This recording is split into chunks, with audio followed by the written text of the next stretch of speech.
In HazMap3D, if we want to add a toxic gas detector, the first thing you want to do is make sure that your toxic gas detection folder or your toxic gas assessment folder is bold or highlighted, the one that you want the detector to go into.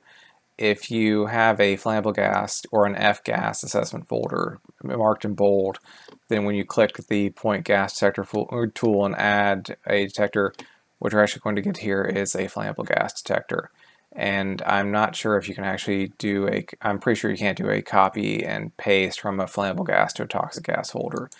So you want to make sure that you, at a minimum, have a toxic gas folder selected,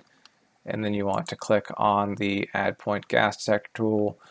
and then you can double click. And what you might do here, even if you have an existing post, unlike with toxic gas detection or flammable gas detection,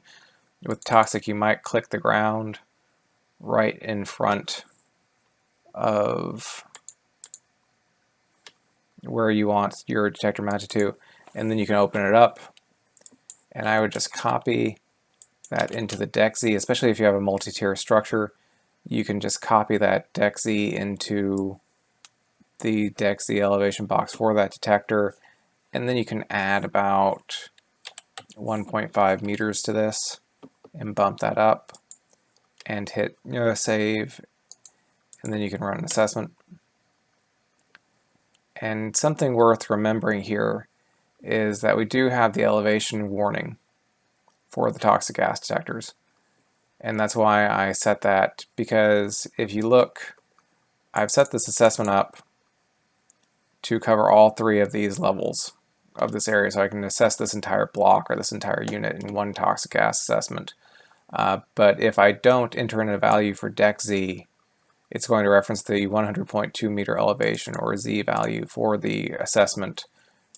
rather than this override value. So if I just zero this out and hit OK and run an assessment, I'm going to get fussed at for having my detector outside the breathing range.